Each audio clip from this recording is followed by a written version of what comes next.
성도 여러분, 안녕하세요. 오늘도 말씀으로 승리하는 은혜가 저와 여러분이 함께하길 주님의 이름으로 축원드립니다. 우리 계속해서 고린도전서 여행 떠나고 있습니다. 우리 어제 10장의 후반부 내용을 함께 좀 기억해 보겠습니다. 자, 어제 10장의 후반부는 우상제물로 바쳐진 고기를 먹을 것인가 말 것인가에 대한 최종 결론에 대한 말씀들이었습니다. 또 그리스도인들이 자유를 어떻게 사용해야 되는가, 그런 원칙들도 우리들에게 잘 알려주는 본문이기도 했어요. 세 가지 은혜 나눴는데요. 첫 번째, 우리가 그리스도인들이 또 이스라엘의 조상들도 하나님이 주신 해방과 자유를 남용함으로 인해 그들이 우상 숭배에 빠졌던 그런 일들을 기억하며, 너희가 자유를 남용함으로 너희에게 주신 것들을 누림으로 하나님보다 더 중요한 것들이 많아짐으로 우상 숭배에 빠질 것을 경계하라, 경고하여 주는 것입니다. 자유를 남용하는 것과 우상 숭배가 어떤 관계가 있는가? 우리는 자유로워지려고, 우리는 더 많이 누리려고 세상의 여러 것들에 집착하지만, 그러면 그럴수록 우리가 오히려 하나님으로부터 자유해지는 게 아니라, 또는 어떤 속박으로부터 자유해지는 게 아니라, 경제적인 자유를 위해 돈을 벌려고 했더니 돈에 속박되는, 우리가 즐거워 쾌락을 누리려고 했더니 그래서 술을 먹고 성적으로 방탕했더니 온갖 중독의 문제로 매이게 되는, 그렇죠? 명예를 얻고 싶어, 남들에게 무시당하지 않고 그런 인생을 얻고 싶어 인기와 명예를 추구했더니 다른 사람의 시선에 갇히게 되는, 그렇죠? 더 큰 권력, 힘을 가지고 좀 내가 내 마음대로 살려고 했더니만 더 큰 힘과 권력을 가지면 가질수록 더 큰 책임이 나에게 다가오는 그런 굴레에 빠지는 우리의 모습들을 우리가 또 기억하게 됐습니다. 그래서 바울은 마지막으로 두 가지를 권면하는데요. 첫 번째, 자유의 사용이 공동체의 유익이 되도록 해라, 타인을 위하여 사용하라 라고 이야기하는 것입니다. 우리 그리스도인들은 내 유익을 위해 나의 자유를 사용하는 자들이 아니라, 모든 것이 가하나 모든 것이 유익하고 모든 것이 덕이 되는 건 아니라는 걸 아는 사람들이에요. 즉 우리의 자유가 타인을 위해, 공동체의 유익을 위해 사용될 수 있도록 해야 되는 사람들이고, 두 번째 권면은 뭐냐? 그리고 또 하나, 우리의 자유를 사용해서 하는 모든 일이 하나님의 영광을 위해 사용할 수 있어야 한다. 즉 나의 자유가 내 자신의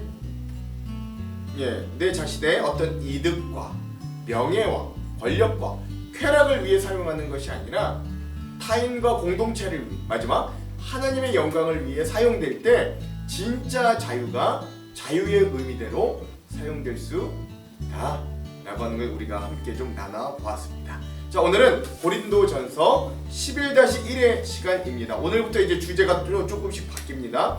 고린도 교회 여러 질문에 대한 답변 8번째 시간이고요. 분량은 11장의 전반부인 1절부터 16절까지 함께 보겠습니다. 제목을 짓자면 복음의 자유와 교회 질서를 위한 순종이라고 하는 제목을 지어보았습니다.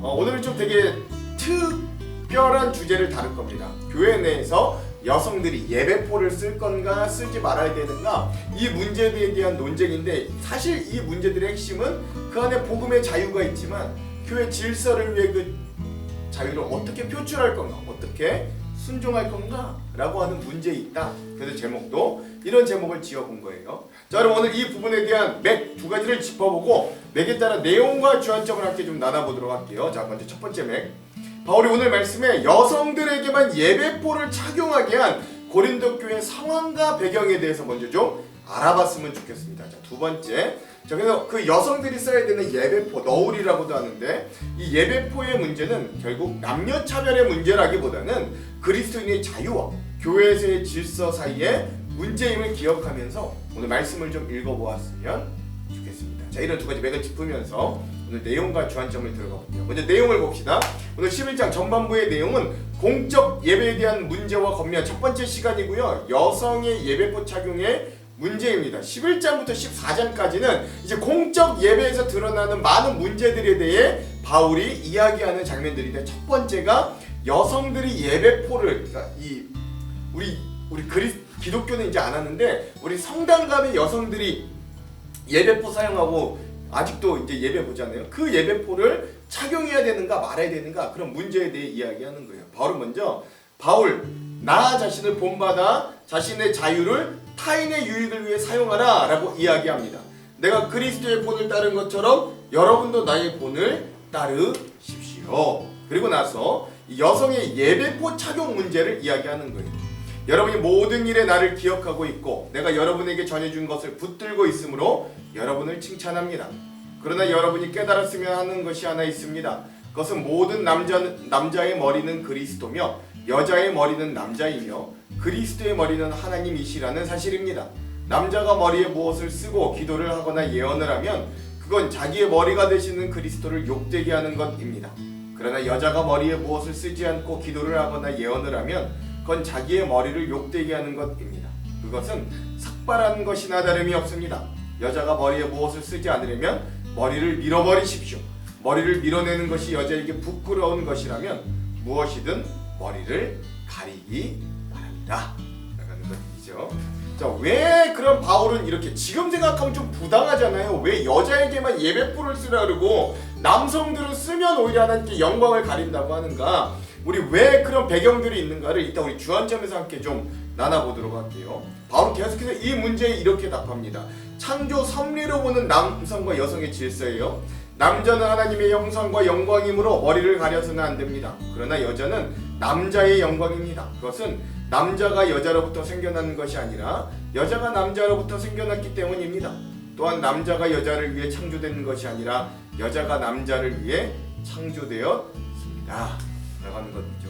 이 말씀을 잘못 까딱 해석하거나 까딱 읽으면 오해하기 쉽습니다. 아, 우리 기독교 신앙은 남존여비구나. 남성을도 여성보다 우월하게 여기고 여성은 열등하게 여기는구나. 우리 여성들은 조력하는 존재로밖에 보지 않는구나 라고 여길 수 있지만 여러분, 그렇게 해석하면 건강한 해석이 아니고요. 더 건강한 해석은 어떻게 할 수 있는가는 이제 주안점에서 함께 좀 나눠보도록 할게요.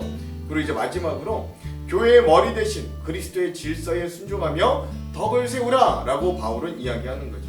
그러므로 천사들 때문에 여자는 권위의 표를 그 머리 위에 지녀야 합니다. 그러나 주님 안에서는 여자가 남자 없이 독자적으로 존재하지 않고 남자도 여자 없이 독자적으로 존재하지 않습니다. 왜냐하면 여자가 남자로부터 생겨난 것처럼 남자는 여자를 통해 태어났기 때문입니다. 그러나 모든 것들이 하나님으로부터 생겨났습니다. 여러분 스스로 한번 판단해 보십시오. 여자가 머리에 무엇이든지 쓰지 않고 하나님께 기도하는 것이 옳은 일입니까? 자연 그 자체가 여러분에게 교훈하듯 남자가 머리를 길게 하면 명예롭지 못합니다. 그러나 여자가 긴 머리를 하는 것은 그 여자에게 영광이 됩니다. 긴 머리는 여자에게 머리를 가리는 역할을 합니다.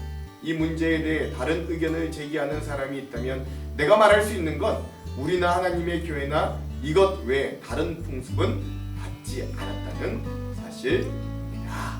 라고 하는 것이죠. 그러니까 바울이 엄밀히 말해 이거는 막 구원에 관련된 진리는 아닙니다. 그러나 교회가 받아들인 예전부터의 질서와 풍습이기 때문에 바울은 이런 우리에게 내려오는 교회의 질서와 풍습을 우리가 그 안에 질서 있게 따르는 것이 훨씬 더 교회 안팎으로 유익이 된다라고 이야기하는 거고요. 그럼 왜 이렇게 됐는가는 우리 주안점에서도 구체적으로 상황 설명과 배경, 왜 이렇게 말할 수밖에 없었나, 그리고 이게 어떤 의미인가를 함께 좀 나눠보도록 하겠습니다. 자, 오늘 이 부분 고린도전서 11장 전반부 핵심 구절 한번 나눠볼게요. 11절에서 13절.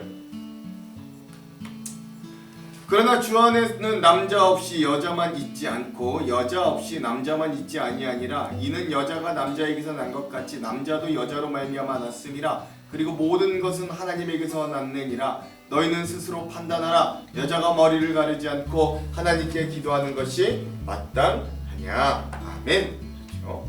오늘 이 말씀들의 핵심들을 잘 요약해주는 이 부분을 오늘 부분의 핵심 구절로 삼아 보았습니다. 오늘 참 내용과 해설이 어려워요. 난해합니다. 그래서 우리가 좀 이제 이 주안점들 한번 잘 듣고 오늘 말씀을 좀 읽었으면 좋겠어요. 세 가지 주안점 나누겠습니다. 첫 번째, 자, 고린도 교회 역시 고린도 교회만의 예배의 모습을 가지고 있는 다양한 교회 중에 하나입니다. 그 가운데 성도들은 과연 어떻게 예배드리는 게 맞나? 이런 것은 우리가 잘못하고 있는 건 아닌가 하는 질문들을 갖게 되었고, 이에 바울은 고린도 교회의 공적인 예배에 있어서 그들이 수정해야, 바꿔야 되거나 보완해야 되는 세 가지 문제들을 11장부터 14장까지 다룰 겁니다. 그 세 가지 중에 첫 번째가 예배 시에 여성들이 예배포를 착용해야 되는가 말아야 되는가 문제이고요. 두 번째는 성찬식 때 부자와 가난한 사람들 간의 차별로 인해 위화감이 조성되어 이 성찬식의 의미가 퇴색되는 문제였고요. 세 번째는 영적인 은사를 받은 사람들이 고린도 교회에 많았는데 조화롭게 사용하지 못하는 이 교회의 무질서에 대한 이야기들이었습니다. 오늘은 이 세 가지 주제 중에 첫 번째, 여성이 예배 중에 예배포를 착용해야 되는가? 라고 하는 데 문제를 우리가 한번 집중해 보도록 할게요. 오늘 11장의 말씀은 고린도 지역과 이 고린도 교회의 특수한 상황에 의해 발생됐던 문제에 대해 바울이 답변하는 모습이라는 걸 여러분 잊어서는 안 됩니다. 그러니까 오늘 이 문제는 사실 오늘날 현대 문화 속에 살고 있는 우리들에게는 1차적으로 그대로 적용하고 받아들이기에는 어려운 현실이 있기도 하는 것입니다. 그런데 천주교는 문자 그대로 받아들여 아직도 여성들이 예배포 쓰고 예배 드리기도 하잖아요. 좀 사실 그러기는 좀 현실적으로는 어렵다는 거예요. 그러므로 우리는 이 당시 고린도 교회가 어떤 상황에 처해 있는가를 좀 먼저 알아봐야 돼요.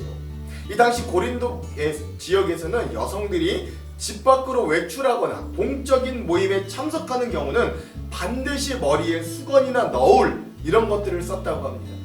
이러한 문화는 당시 그리스 문화에서 비롯된 남성 우월주의 사상의 영향이 강하게 남아있던 이 고린도 지역에서 여자가 남자의 권위 아래 있다는 표시에서부터 비롯된 것이라고 해요. 물론 지금 이제 우리가 그것들을 다 받아들일 수는 없으나 당시 시대적인 상황의 한계로 받아들일 수밖에 없는 역사적인 배경이기도 합니다. 즉 이 당시는 우리가 상상했던 것보다 훨씬 더 남녀 차별에 대한 인식이 훨씬 적었고, 그러니까 남녀가 차별될 때 이런 인식 자체가 아예 없었고, 남성들이 여성들에 대한 무시와 차별이 만연했던, 오히려 이게 자연스러웠던 시대라는 걸 우리가 좀 전제하고 나아갈 수 있어야 돼요. 그런데 사도 바울이 그런 고린도 지역에 와서 교회에 1년 6개월간 사역함으로 예수 그리스도의 놀라운 복음을 전하였습니다. 그리고 그 예수 그리스도의 복음에는 차별이 없는 복음임을 고린도 교회 성도들에게 또한 가르쳐 주었어요. 특별히 그 고린도 교회 성도들 중에 이 복음의 메시지를 진실로 받아들이고 알게 되었던 이 고린도 교회 내 여자 성도들 중에는 예수님을 믿고 복음을 들으면서 중요한 인식의 전환이 왔습니다. 그건 바울의 메시지와 같이 정말 복음이 모든 차별을 철폐할 것을 믿고 본인도 그런 믿음 가운데 행동하는 믿음을 가지기 위해 이 당시 여인들이 쓰고 다녔던 너울을 벗어버리고 본인들도 예수 그리스도 안에서 남녀가 평등한 존재임을 스스로 밝히려고 했던 움직임이었다는 거예요. 근데요, 문제는 이 당시에는 2000년 전이었던 이 고린도 교회는 그러한 현상들로 인해 교회 안에 분란이 생겼다는 거예요. 두 가지로 볼 수 있다. 첫 번째 문제는 뭐냐면 전통적으로 너울을 쓰던 여인들의 모습만 보고 오던 남성 성도들이 그 너울을 벗어버린 여성들의 모습이 낯설고 받아들이기 어려웠던, 좀 생소했던 거예요. 낯설었던 거예요. 둘째는 머리에 너울, 예배포를 벗어버린 여성들이 너울을 벗어버린 것에서 더 나아가 스스로 교회 안에 발언권을 높이면서 스스로의 신앙적인 자유와 자기에게 주어진 은사를 표현하기 시작했는데, 생각보다 그 모습이 예배 중간에 질서 없이 마구잡이의 모습으로 표출되었다고 많은 학자들이 이야기합니다. 그러니까 이 여성들이 차별을 철폐하기 위해 너울을 벗어버린 것까지는 괜찮았는데, 이것들이 좀 예배 중간에 막 시도 때도 없이 이 여성들이 발언하면서 설교 중에도 설교 듣지 않고 이제 갑자기 튀어나와서 이 너울을 벗어버리면서 복음은 자유로운 거예요. 자기의 은사, 자기의 그런 신앙적인 고백들을 질서 없이 하기 시작했다는 거죠.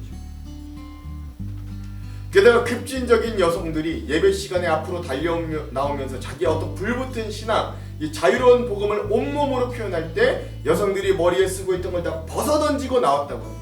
문제는 이런 여성들의 행위가 이 당시 많은 고린도 사람들에게 어떤 장면을 연상시켰다라는 거예요. 그게 바로 수많은 우상신전에서 공창으로 섬기는 여사제들이 신접하여 신명을 전할 때, 마치 무당들이 막 귀신 접하여 막 얘기하는 것처럼 신접하여 막 신명을 전할 때 그들이 바로 쓰고 있던 모자나 너울을 벗어버리고 귀신에 접한 메시지들을 마구 쏟아내던 장면이 거기에 연상되었다라는 거예요. 그러므로 이런 문제가 고린도 교회에는 큰 갈등과 문제들로 생겨났던 것 같습니다. 그러므로 이런 문제에 대해 너울을 벗어던진 여성도들 측에서는 정말로 예배 중에도 너울, 즉 예배포를 계속 써야 되는가? 우리가 복음의 자유에 있는데 이제 남성들의 권위만 인정할 게 아니라 우리는 그리스도의 권위 아래 있으니 더 이상 이 남성의 권위를 인정해야 되는가? 라고 하는 이 질문으로 바울에게 이 여신도들을 중심으로 이런 문제의 편지를 보냈다고 하는 거예요. 사실 이 여성도들은 바울의 성향을 잘 알았고 율법마저도 복음 안에서 자유하라고 했던 바울이 그런 사도였기 때문에 자신들에게 너울을 벗어나기를 선포해 줄 것을 기대하면서 이 여신도들이 편지를 썼다라고 하는 게 많은 학자들의 이야기입니다. 자, 그렇다면 바울은 이에 대해 어떻게 대답을 할까요? 이에 대해 먼저 이렇게 대답합니다. 2절, 너희가 모든 일에 나를 기억하고 또 내가 너희에게 전하여 준 대로 그 전통을 너희가 지킴으로 너희를 칭찬하라. 아멘. 바울은 먼저 이들에게 자신이 전한 복음이 자유를 준다는 것과 그렇게 복음을 통해 차별과 헛된 구속에서 탈피하려고 했던 이들의 노력을 칭찬하며 시작합니다. 그러나 이 여성도들의 기대와는 다르게 바울의 대답은 너울을 계속 착용하라 라는 것이었어요. 바울은 이렇게 왜 대답했을까요? 그 이유들을 이어서 계속 살펴봅시다. 자, 두 번째, 이 당시 고린도 전역이 속해 있던 이 그리스 문화 사회에서 결혼한 여성이 머리에 수건을 쓰는 건 이 당시 이 사회의 질서이자 문화였습니다.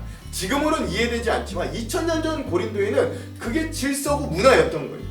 만약 결혼한 유부녀가 머리에 수건을 쓰고 다니지 않는다면 그녀는 창녀 또는 가늠한 여인을 상징하는 것이기도 했습니다.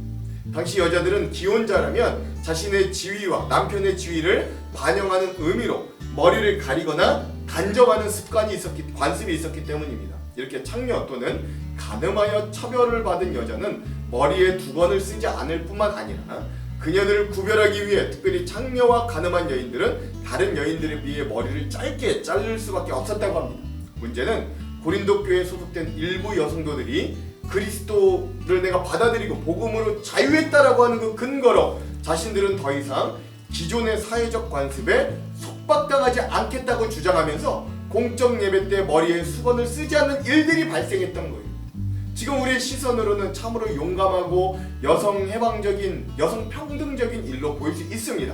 그 도전과 용기에 우리는 박수 쳐주고 응원해 줄 수도 있을 거예요. 지금 우리 교회라면. 그러나 바울이 고린도전서를 쓸 당시의 상황은 2000년 전에 헬라 문화의 상황임을 우리가 잊지 말아야 됩니다. 현대 자유로운 민주주의를 살아가는 우리의 삶에도 우리가 아무리 자유로워도 우리의 통념상 남자가 짧은 미니스커트 치마를 입고 하의를 신고 다니는 건 뭐 그 범죄까지는 아니어도 우리 일상적인 통념과 상식에 잘 맞지 않는 좀 거북한 일이 되지 않겠습니까?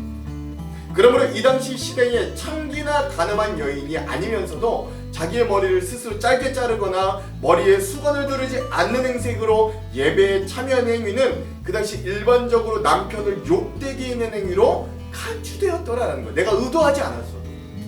5절, 6절, 15절.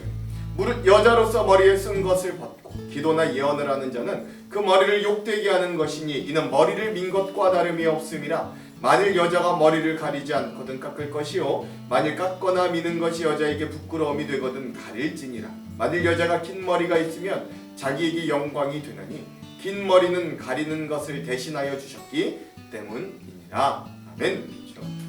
네, 그러니까 이 말씀처럼 이 당시는 사회 통념과 질서가 그랬다는 거예요.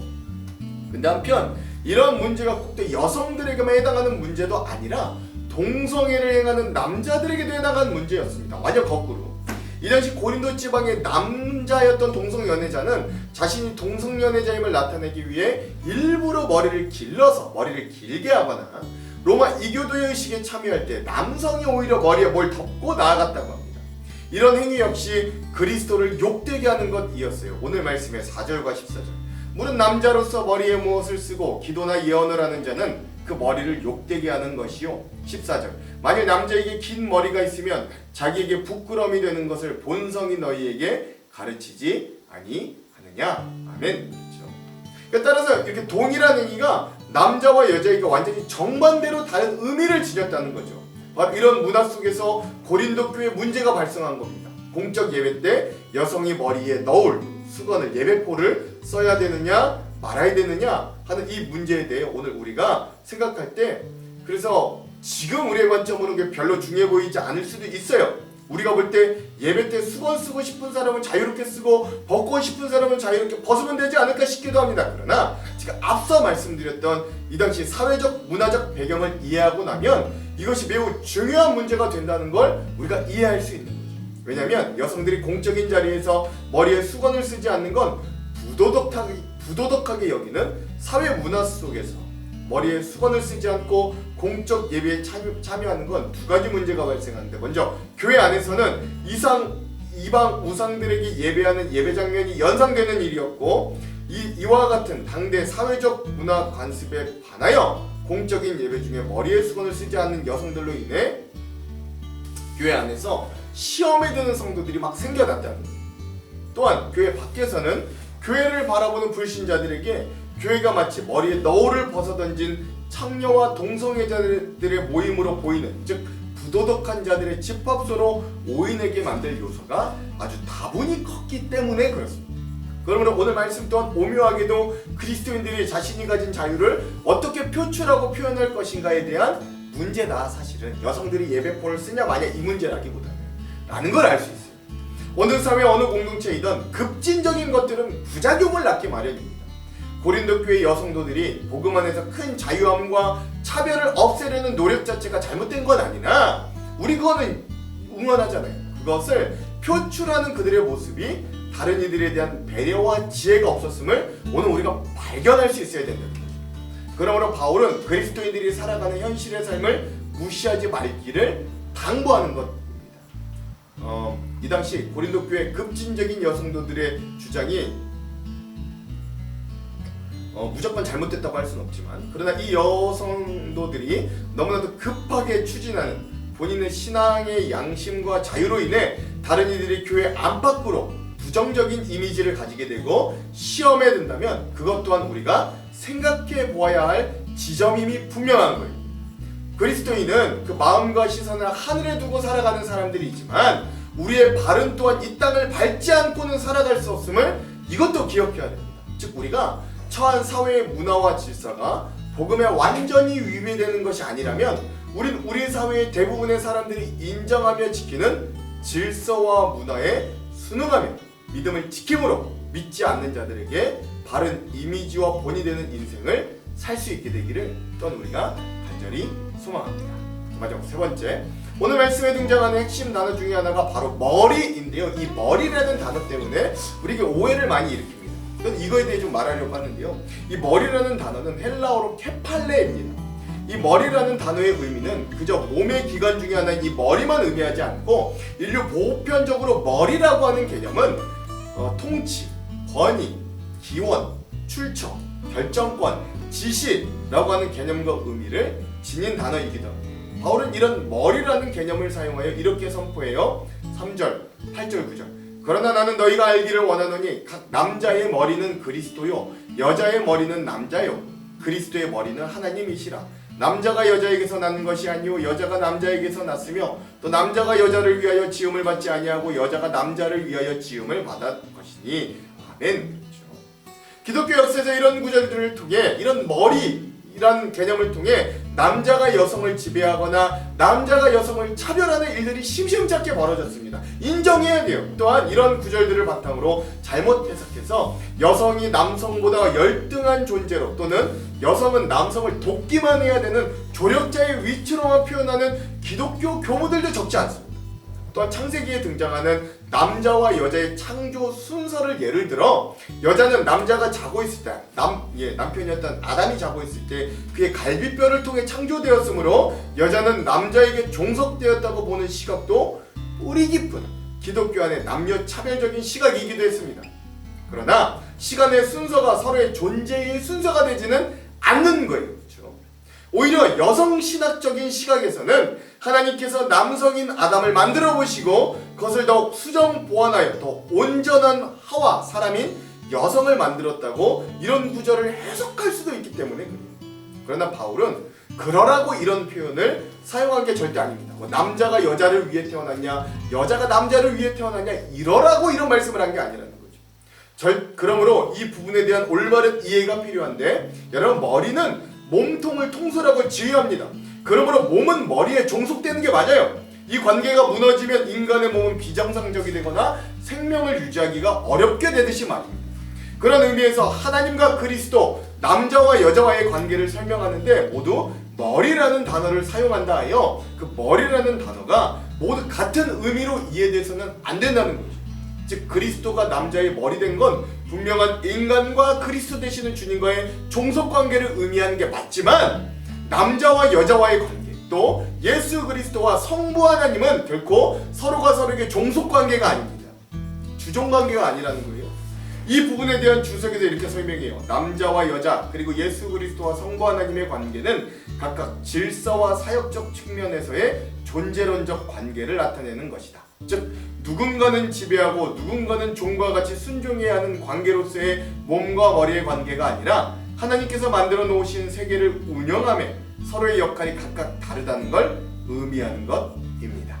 그러므로 바울은 다시 한번 이 머리라는 표현이 남자와 여자와의 관계를 종속적인 관계가 아니라 질서에 대한 관계임을 오해하게 하기 위해 마지막으로 이렇게 한 번 더 정리하죠. 11절 12절.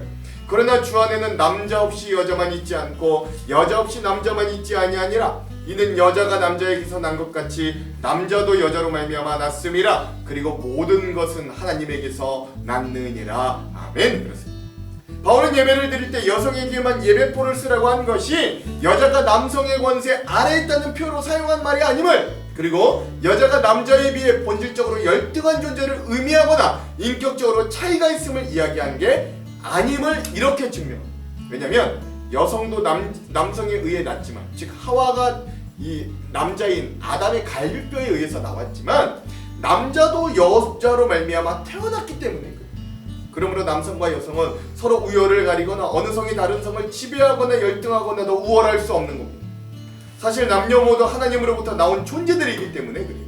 그러므로 남녀가 창조 과정에서 비록 서로 다른 과정으로 창조되었다고 할지라도 궁극적으로 남녀는 모두 하나님으로부터 나와 그리스도를 머리로 섬기는 자들임을 우리가 잊어서는 안 됩니다. 그리고 그 모두에게 머리 되시는 그리스도의 질서를 따라 덕을 세우는 자들이 될 수 있어야 돼요. 특별히 그 가운데 우리가 기억해야 될 건 하나님은 질서의 하나님이시라는 사실입니다. 흑암이 공허하고 질서가 없을 때 하나님은 자신의 창조를 통해 세상의 질서와 규칙적인 운행을 만드셨습니다. 이게 하나님의 창조잖아요. 우리가 신앙생활 한다는 것도 기존에 내가 주인되어 무질서하게 살아왔던 인생이 이젠 우리의 인생의 주인이 예수 그리스도가 되어 그의 법과 말씀에 따라 질서에 맞게 살아가는 인생으로 변화되었음을 의미하는 겁니다. 그러므로 이 말씀의 전체를 남녀의 차별 문제로 다가가기보다는 성도의 자유를 어떻게 질서 안에서 건강하게 표출할 수 있는가, 우리는 우리의 자유를 표출하는 방법으로 어떤 방식을 선택해야 되는가에 대해 깊이 묵상해 볼 수 있어야 됩니다. 우리 그리스도인들은 그것이 아무리 나의 신념에 옳은 것이라고 여겨질지라도 그것을 표현하고 표출할 때 타인과 이웃과 성도를 배려할 줄 모르고 만약 자기의 마음대로 사는 무례한 사람이 되어서는 안 되기 때문에, 하나님께서 우리에게 주신 자유 속에서도 교회의 질서와 덕을 위하여 자신을 낮추고 겸손하게 절제하며 살아가는 그리스도인이 정말로 성숙한 그리스도인입니다. 이와 같이 나 자신의 자유를 절제하며 교회 전체 유익을 위해 겸손하게 덕을 세우며 살아갈 수 있는, 그렇게 나의 자유를 성숙되게 표현할 수 있는 우리 그리스도인들이 되기를 주님의 이름으로 축원합니다. 기도할게요. 하나님, 오늘 우리에게 많은 자유가 있으나 그것들을 성숙하게 표현하는 자들 되기 원합니다. 내 고집과 내 뜻대로 내 신념대로 급하게 급진적으로 표현하는 자들이 아니라 옳은 것을 표현할 때도 상대를 배려하며 사랑으로 표현할 수 있도록 은혜를 베풀어 주시옵소서. 오늘 우리에게 그런 은혜를 주실 주님을 기대하며 예수님 이름으로 기도합니다. 아멘. 그럼 사랑하는 성도 여러분, 오늘 하루도 말씀으로 승리하십시오. 사랑하고 축복합니다. 화이팅! 제11장. 내가 그리스도를 본받는 자가 된 것 같이 너희는 나를 본받는 자가 되라. 너희가 모든 일에 나를 기억하고 또 내가 너희에게 전하여 준 대로 그 전통을 너희가 지킴으로 너희를 칭찬하노라. 그러나 나는 너희가 알기를 원하노니 각 남자의 머리는 그리스도요 여자의 머리는 남자요 그리스도의 머리는 하나님이시라. 무릇 남자로서 머리에 무엇을 쓰고 기도나 예언을 하는 자는 그 머리를 욕되게 하는 것이요 무릇 여자로서 머리에 쓴 것을 벗고 기도나 예언을 하는 자는 그 머리를 욕되게 하는 것이니 이는 머리를 민 것과 다름이 없습니다. 만일 여자가 머리를 가리지 않거든 깎을 것이요 만일 깎거나 미는 것이 여자에게 부끄러움이 되거든 가릴지니라. 남자는 하나님의 형상과 영광이니 그 머리를 마땅히 가리지 않거니와 여자는 남자의 영광이니라. 남자가 여자에게서 난 것이 아니요 여자가 남자에게서 났으며 또 남자가 여자를 위하여 지음을 받지 아니하고 여자가 남자를 위하여 지음을 받은 것이니 그러므로 여자는 천사들로 말미암아 권세 아래에 있는 표를 그 머리 위에 둘지니라. 그러나 주 안에는 남자 없이 여자만 있지 않고 여자 없이 남자만 있지 아니하니라. 이는 여자가 남자에게서 난 것 같이 남자도 여자로 말미암아 났습니다. 그리고 모든 것은 하나님에게서 났느니라. 너희는 스스로 판단하라. 여자가 머리를 가리지 않고 하나님께 기도하는 것이 마땅하냐? 만일 남자에게 긴 머리가 있으면 자기에게 부끄러움이 되는 것을 본성이 너희에게 가르치지 아니하느냐? 만일 여자가 긴 머리가 있으면 자기에게 영광이 되나니 긴 머리는 가리는 것을 대신하여 주셨기 때문이니라. 논쟁하려는 생각을 가진 자가 있을지라도 우리에게나 하나님의 모든 교회는 이런 관례가 없느니라.